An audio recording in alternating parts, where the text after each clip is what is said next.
Right. तो जो आपको पढ़ना है बेसिकली वो मैं आपको बताते चल रहा हूँ। देखिए आपको कंडेंसर जो हमारा बॉयलर है, बॉयलर का जो केस था, जो हमारा बॉयलर है, बॉयलर में हम लोगों ने मैक्सिमम चीज़ें डिस्कस कर ली हैं। जो हमें रेस्ट ऑफ चीज़ें बची हुई हैं वो हमारा बचा हुआ है performance, performance of steam generator. Steam generator क्या है, वही हमारा क्या है, वो बॉयलर ही है। ठीक है, तो ये हमें डिस्कस करना है। उसके बाद हमारा जो सेकंड उसमें थर्ड में जो सेकंड चीज़ था वो कंडेंसर था। ठीक है, कंडेंसर, तो कंडेंसर बेसिकली कंडेंसर का क्लासिफिकेशन आपको देखना है। तो ये जो इसमें दो तीन टॉपिक बचा हुआ है जो बिल्कुल थ्योरी है, ये आप लोग सेल्फ कर लेंगे, सेल्फ स्टडी करेंगे। ये एक तरीके से आपका असाइनमेंट है, नॉट ट्यूटोरियल, ये एक असाइनमेंट है। ठीक है, तो आप लोग इसको ध्यान रखिएगा कि आपको ये काम करना है। ठीक है, कंडेंसर का पूरा डिटेल्स में आपको नोट्स रेडी करना है एज अ असाइनमेंट। ठीक, एक सप्ताह में आप करिएगा इसको। बाकी चीज़ें हमने डिस्कस कर लिया है और भी चीज़ें डिस्कस हम लोग करेंगे भी। ठीक है, तो अगर हम आज डिस्कस करते हैं कि परफॉर्मेंस को, अगर हम बात करते हैं कि what are the performance of, तो अगर हम परफॉर्मेंस की बात करें, परफॉर्मेंस ऑफ स्टीम जनरेटर, तो सबसे पहला उसका जो पॉइंट आता है वो हमारा आता है, सबसे पहला जो पॉइंट है, सबसे पहला पॉइंट आता है वो है evaporative rate, evaporation rate, evaporation rate. तो इवापोरेशन रेट का मतलब क्या है समझिएगा। इवापोरेशन रेट का मतलब ये है quantity of water evaporated into the steam.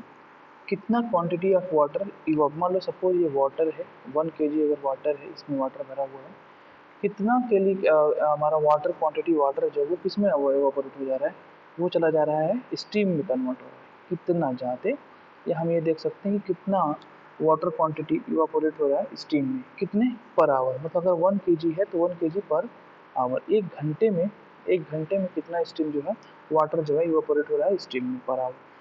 इसको बोलते हैं, इसको बोलते हैं क्या, स्टीम इवापोरेशन रेट बोलते हैं। क्या बोलते हैं, स्टीम इवापोरेटर रेट बोलते हैं। फिर से समझिए कि जितने भी क्वांटिटी ऑफ वाटर अवेलेबल है, कितना क्वांटिटी ऑफ वाटर स्टीम में कन्वर्ट हो रहा है पर आवर, पर आवर, इस प्रकार के रेट को हम बोलते हैं इवापोरेशन,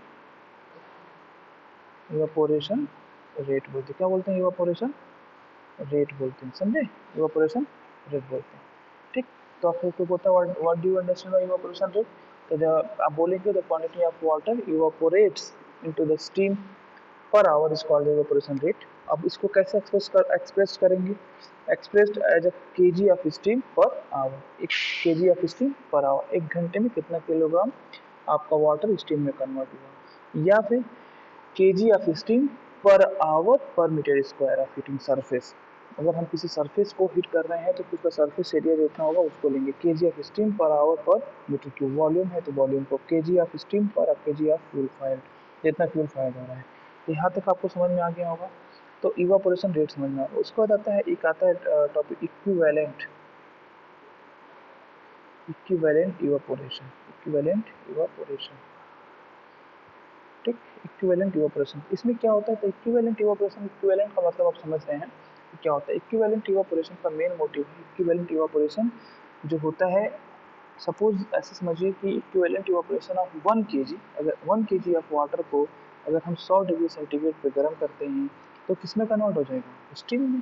बात को समझिए, अगर 1 kg वाटर है, ठीक, तो ये सब वाटर भरा हुआ है इसमें, 1 kg वाटर को अगर हम हीटअप करते हैं कितने पे, 100 डिग्री सेंटीग्रेड के अप्रॉक्सीमेट, तो हम पाएंगे कि किस में कन्वर्ट हो जाएगा, स्टीम में कन्वर्ट हो जाएगा। ठीक, अब ये स्टीम का जो टेम्परेचर रहेगा वो कितना रहेगा, वो भी कितना रहेगा माय डियर, वो भी 100 डिग्री सेंटीग्रेड ही रहेगा। ऐसा नहीं है कि उसका टेम्परेचर बढ़ जाएगा, समझने की कोशिश करिएगा।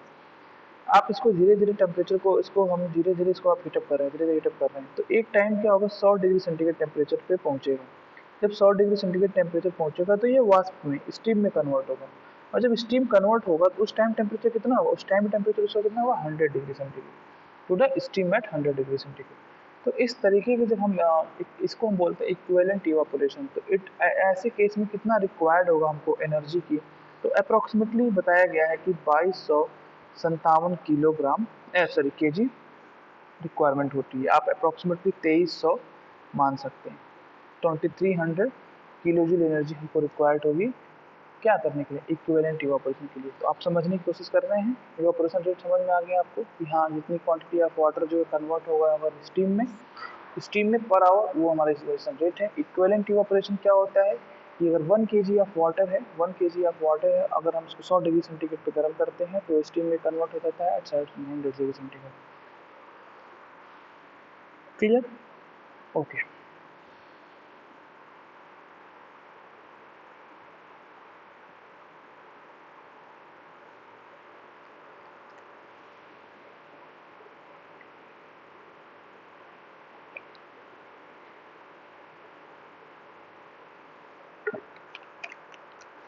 जो मैं डिस्कस कर रहा हूँ उस पर आपको फोकस करना है। स्क्रीन पे जो दिख रहा है वो डिस्कस हो चुका है। फिर अगला जो टॉपिक आता है वो हमारा आता है फैक्टर ऑफ इवापोरेशन। क्या आता है? फैक्टर ऑफ इवापोरेशन आता है। क्या आता है? Factor of evaporation. अब आप इसको समझ लेंगे फैक्टर ऑफ इवापोरेशन क्या होता है। फैक्टर ऑफ इवापोरेशन की अगर हम बात करते हैं तो यहाँ पे आ जाएगा रेशियो, यहाँ पे आ जाएगा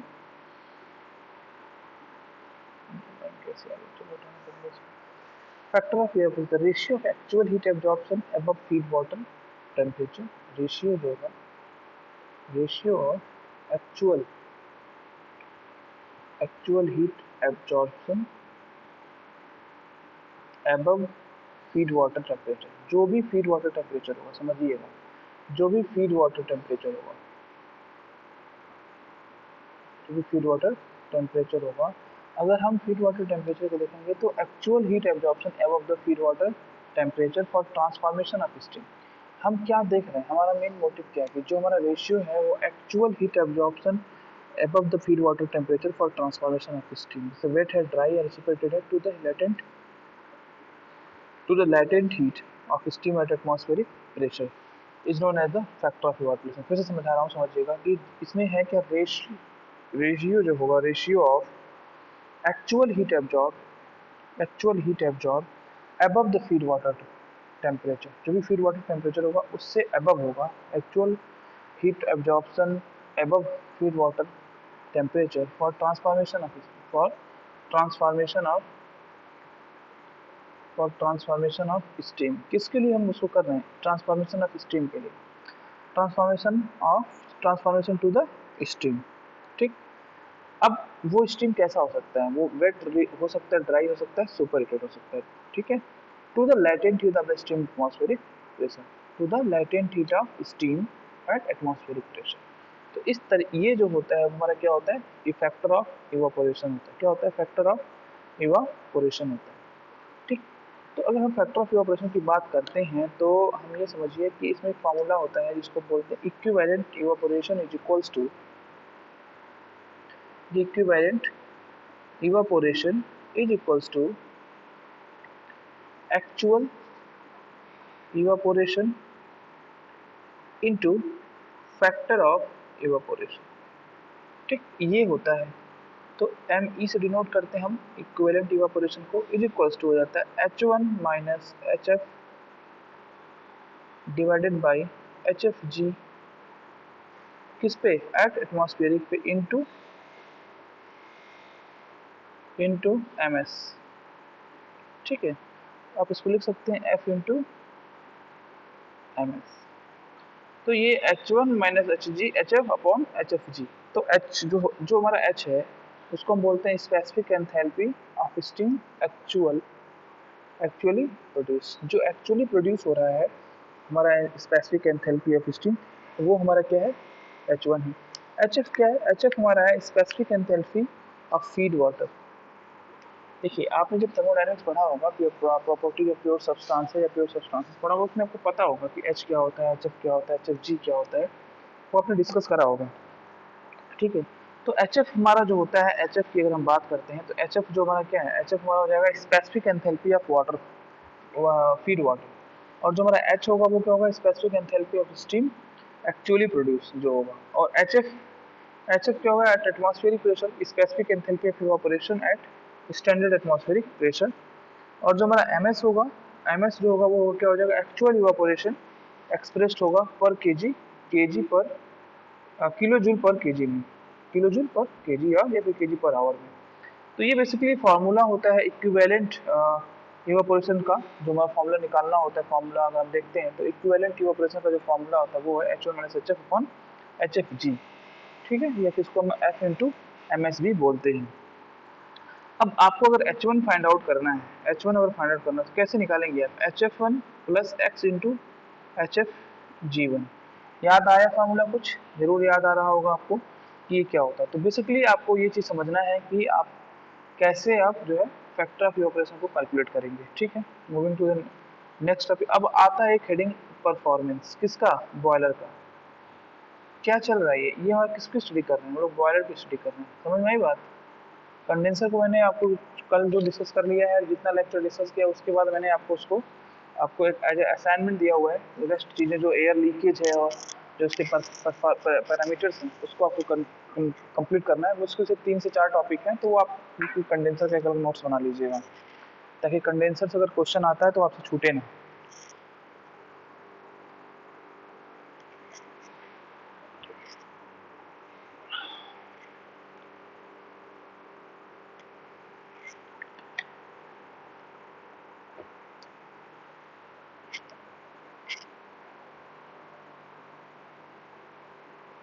ठीक है, तो अभी हम लोग फोकस करेंगे कि परफॉर्मेंस पे, परफॉर्मेंस पे फोकस करेंगे। तो परफॉर्मेंस के अंदर जो चीज़ें आती हैं, तो परफॉर्मेंस अगर आप देखेंगे तो परफॉर्मेंस ऑफ बॉयलर जो है may be explain on the basis of any of the sub following terms हैं, लाइक एफिशिएंसी, ऑल्सो परफॉर्मेंस। आपको पता है परफॉर्मेंस की जब भी बात करेंगे तो एफिशिएंसी भी इन्वॉल्व हो जाएगा, कंबंसन रेट भी इन्वॉल्व हो सकता है, कंबंसन स्पेस भी आएगा, इट शुड बी, और heat absorption and heat liberate कितना हो रहा है, ये सारी चीज़ें ये हमारा जो है परफॉर्मेंस आएगा। तो सबसे पहले अगर हम लेके चलते हैं तो एफिशिएंसी को लेकर चलेंगे। एफिशिएंसी जो हमारा बॉयलर का है वो क्या है, सबसे पहले हम उसको लेकर चलेंगे कि बॉयलर की थर्मल एफिशिएंसी क्या होती है। तो सबसे पहले आप समझिए कि एफिशिएंसी की अगर हम बात करते हैं, if you are talking about the efficiency, the first performance हो जाएगा, परफॉर्मेंस जो होगा वो एफिशिएंसी हो जाएगा, राइट। एफिशिएंसी, तो एफिशिएंसी क्या है? एफिशिएंसी को हम कैसे एक्सप्रेस करते हैं? क्या है एफिशिएंसी? एफिशिएंसी को हम express ratio of heat output upon the heat input, यही हम लोगों ने पढ़ा है कि ratio of heat output upon heat input हमारा क्या हो जाएगा? एफिशिएंसी हो जाएगा, ठीक है। Net work output upon heat supply या फिर heat output upon heat input, तो हमारा क्या होगा? एफिशिएंसी हो जाएगा। क्या हो जाएगा? एफिशिएंसी। एफिशिएंसी क्या है? Heat output upon heat input. Second parameter आता है वो है कंबंसन रेट। डियर आप लोग जो है मेरी वॉइस को सुन रहे हैं, आप अगर स्पेलिंग नहीं समझ में आता है तो आप कोई बात नहीं, आप मैं बोल रहा हूँ वो आपको सुनाई दे रहा है, आप उसको कन्वर्ट करके अपने लैंग्वेज में लिख सकते हैं। कंबंसन रेट लिखा हुआ है। तो कंबंसन रेट क्या होता है? जहाँ पे रेट लगता है आप जानते हो ना, रेट लगने के बाद पर वॉल्यूम है तो वॉल्यूम को पर मीटर क्यूब आ जाएगा, पर अगर सरफेस एरिया है तो पर मीटर स्क्वायर आ जाएगा, आवर्स है तो रेट में आ जाता है। तो रेट जो होगा, rate of burning of fuel. Combustion का मतलब क्या होता है? बर्निंग बता चुका हूँ। तो burning of fuel in KG per metre cube of grate area. आपने बॉयलर पढ़ा, आपने देखा होगा कि सारे जो फ्यूल हैं वो फ्यूल कहाँ बर्न हो रहे हैं? वो ग्रेट में ही बर्न हो रहे हैं सारे के सारे। तो आप ये देखेंगे कि burning of fuel in KG per metre cube of grate area, ठीक, ये समझ में आ गई बात। फिर आप देखेंगे कंबंसन तीसरा आता है पैरामीटर, वो होता है कंबंसन स्पेस। देखो कंबंसन रेट तो समझ में आ गया, कंबंसन स्पेस की अगर हम बात करें तो फर्नेस का जो वॉल्यूम होगा, ठीक है, जहाँ पे फ्यूल फायर्ड होगा वो हमारा क्या होगा? कंबंसन स्पेस होगा। तो आप बोल सकते हैं कि volume furnace volume furnace volume in meter cube per KG, meter cube per KG of fuel, ठीक है। तुम्हारा कंबंसन स्पेस हो जाएगा। बिल्कुल वो वर्ड बाय वर्ड आपको समझ में आ रहा होगा। फिर अगला परफॉर्मेंस आता है हीट एब्जॉर्प्शन। इसके अभी इसको हम और अच्छे से पढ़ेंगे, फॉर्मूला इसका बताएंगे आपको। हीट एब्जॉर्प्शन, तो हीट एब्जॉर्प्शन की अगर बात करते हैं तो इक्विवेलेंट इवापोरेशन जो होता है फ्रॉम एंड एट कितने पे होता है डिग्री सेंटीग्रेड पे? वो होता है 100 डिग्री सेंटीग्रेड पे, ठीक है। तो वो किस में, इन केजी ऑफ स्टीम जनरेटेड पर मीटर स्क्वायर ये होता है। लिबरेट अगर करते हैं तो it is liberated from the surface. ठीक है, तो ये चीज़ें आपको यहाँ तक समझ में आ गई। तो 5 तरीके की हमारा जो परफॉर्मेंस है वो 5 है। पहला अपने परफॉर्मेंस आपका हो जाएगा, पहला परफॉर्मेंस आपका आता है वो हमारा क्या आता है, एफिशिएंसी। दूसरा आता है कंबंशन रेट, कंबंशन स्पेस। तीसरा हीट एब्जॉर्प्शन, हीट लिबरेटेड। अब हम देखते हैं कि बॉयलर थर्मल एफिशिएंसी का फॉर्मूला देख लेते हैं, जो हमारे सिलेबस में भी है। बॉयलर थर्मल एफिशिएंसी क्या है, boiler thermal efficiency, right.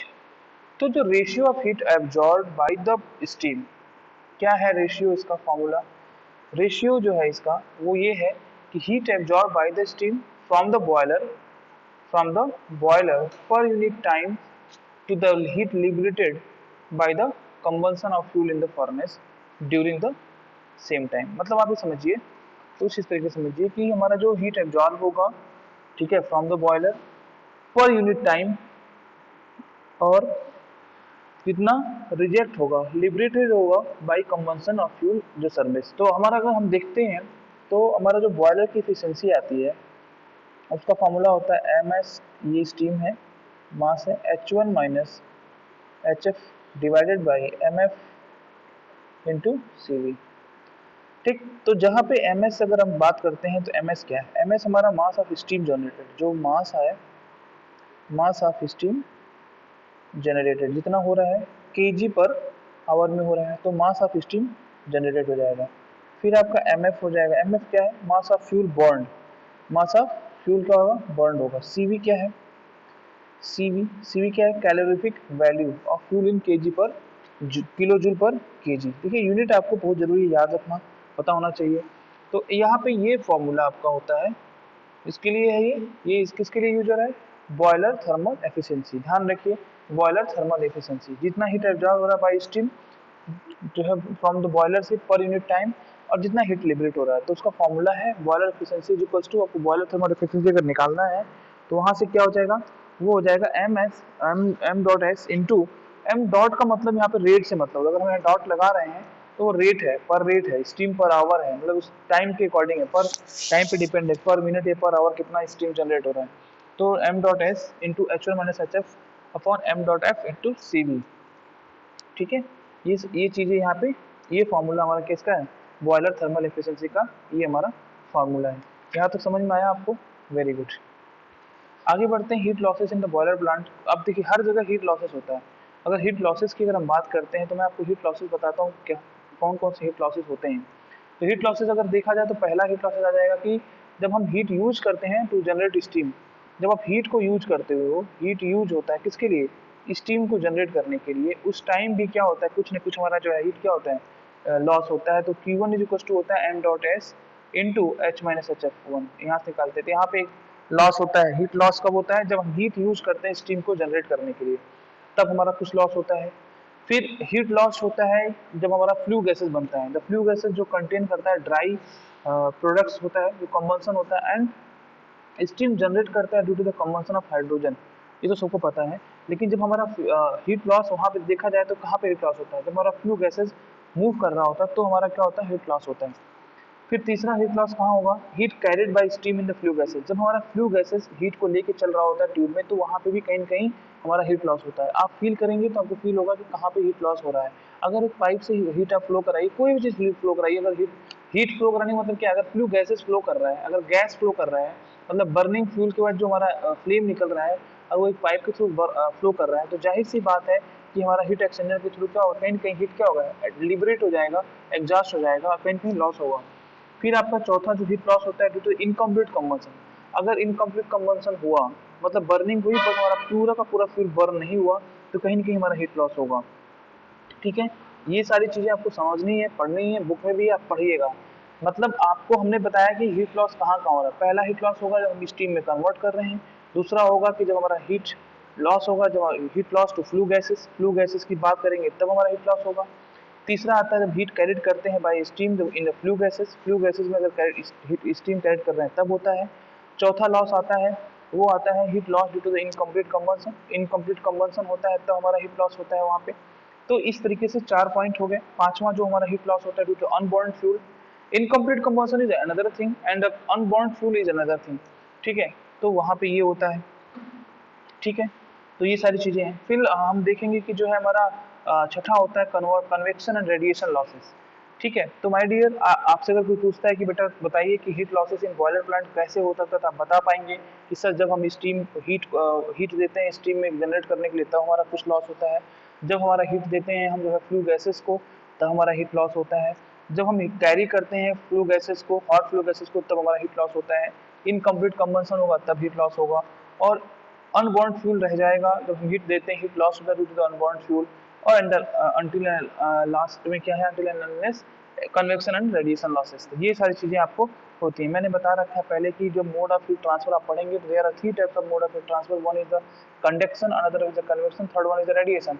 Conduction में क्या होता है कि मीडियम जो होते हैं वो सब्सटेंस जो होते हैं प्योर सब्सटेंस होते हैं, सेम कांटेक्ट होना चाहिए। मतलब अगर आप कंडक्शन करते हैं तो अगर आप फ्राई पिन है, फ्राई पिन को अगर आप हीट कर रहे हैं और उसको आपने पकड़ा हुआ है उसके हैंडल को, तो आप वो कंडक्शन हो रहा है, उसके हीट उसके फ्राई पिन को मिल रही है, फ्राई पिन से हैंडल में हीट ट्रांसफर हो रही है, हैंडल से आपके हाथ में हीट ट्रांसफर हो रही है, तो कंडक्शन है। कन्वेक्शन क्या होता है कि आप वहाँ हैं और वहाँ से एक माध्यम के थ्रू आता है और आपको हीट होता है। मतलब आपका प्योरली सेम मटेरियल अगर नहीं भी है, सेम कॉन्टेक्ट मटेरियल का नहीं है, तब भी आपका कन्वेक्शन होगा। रेडिएशन आपने फील किया होगा कि सन से लाइट आ रही है तो आपको इनडायरेक्टली मीडियम की जरूरत नहीं होती है। तो इस तरीके से मैं बताया था there is three types of mode of heat transfer, तो वो वहीं पे कन्वेक्शन और रेडिएशन वाला पार्ट आता है।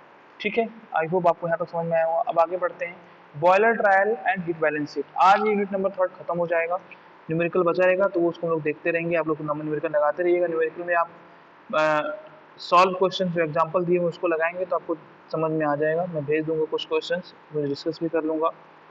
ठीक है, यहाँ पे आएगा boiler trial and heat balance sheet. तो इसमें जब भी हम इसको देखते हैं तो हमको एक चीज आपको ये देखना होगा, there are three purpose of conduction होता है। तो इसको मैं भेज दूंगा मटेरियल्स।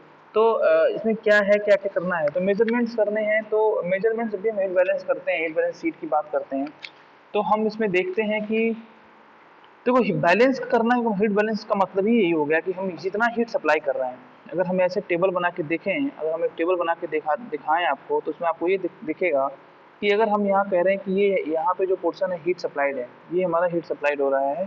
तो हीट जब भी सप्लाइड होगा किसको सप्लाइड होगा, बाई फ्यूल होगा। Heat supplied by fuel. ठीक है, फ्यूल के थ्रू। तो यहाँ पे अगर देखें तो किलो जूल क्या होगा, क्यू बराबर क्या हो जाएगा, एम एफ। क्यू बराबर एम एफ हो जाएगा इंटू सी वी। कैसे निकालोगे आप किलो जूल, कैलोरीफिक वैल्यू जो भी रहेगा मल्टीप्लाई बाई जो मास फ्लो रेट होगा वो होगा। परसेंटेज अगर हम देखते हैं तो 100% पे परसेंटेज ले लेते हैं आप, 100% में।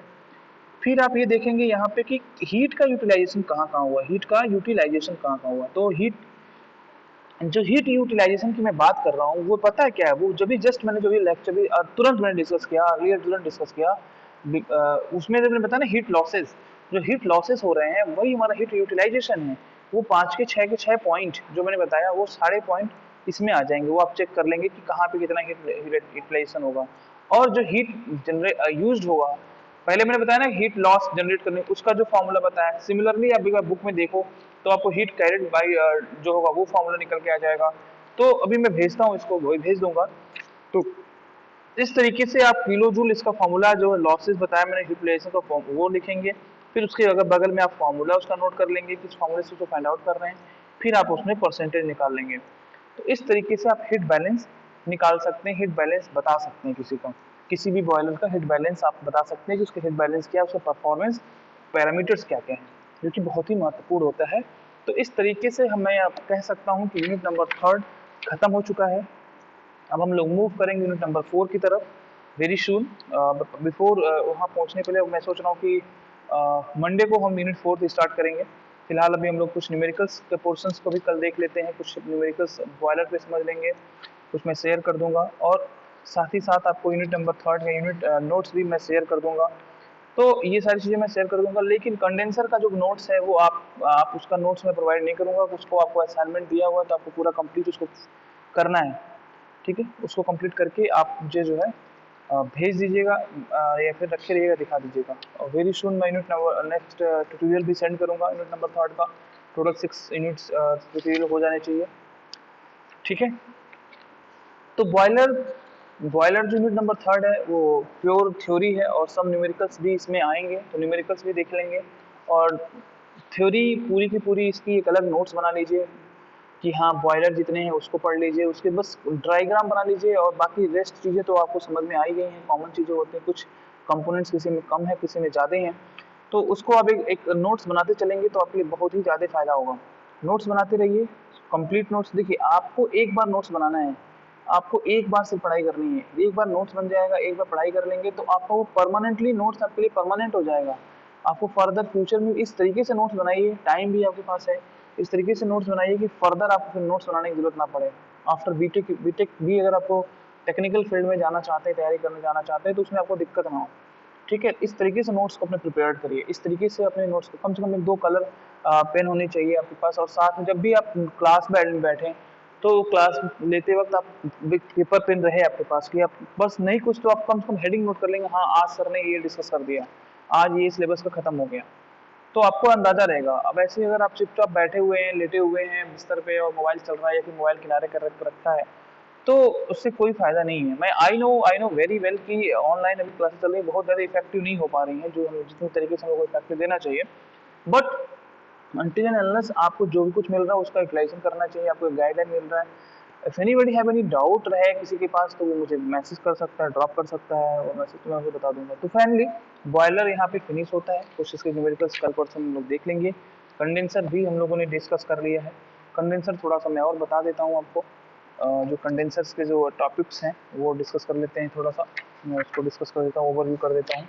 लेकिन अब कंडेंसर पूरी थ्योरी है, आप उसके ऊपर डिस्कस करेंगे पढ़ेंगे तो आपको बहुत ही अच्छे से समझ में आ जाएगा, किसी प्रकार की कोई समस्या नहीं होनी है। 386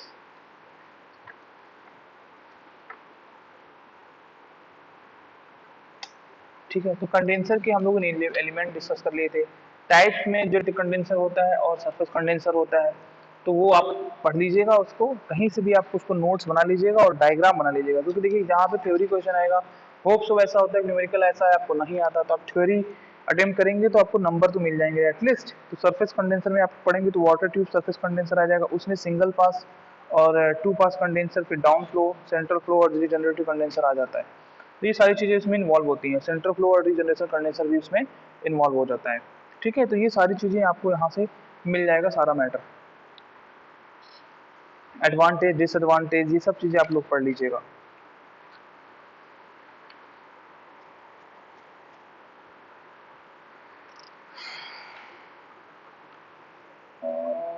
फर्स्ट यूनिट में जो हमने दिया था वो असाइनमेंट कर लिया था, और स्टेपर्टस और बॉम्ब कैलोरीमीटर ये सब चीज़ें आप लोग मैंने बोला था डिस्कस कर लीजिएगा, डिस्कस कर रहे हैं आप लोग, उसको नोट्स बना लीजिएगा, उसका थ्योरी था वो। एयर लीकेज पढ़ लीजिएगा, या फिर मैं देखता हूँ एयर लीकेज कंडेंसर का मैं बता देता हूँ। कंडेंसर में एयर लीकेज आप समझते हैं, एयर लीकेज वर्ड से मालूम चल रहा है कि क्या होता है, जहाँ पे जब लीकेज प्रोड्यूस होने लगता है वो सारी चीज़ें। तो ये बेसिकली आपको यहाँ तक डिस्कस कर लिया है, फिर फर्दर वीडियो बनेगा उसमें हम लोग डिस्कस करेंगे ना। ठीक है, दैट्स गुड।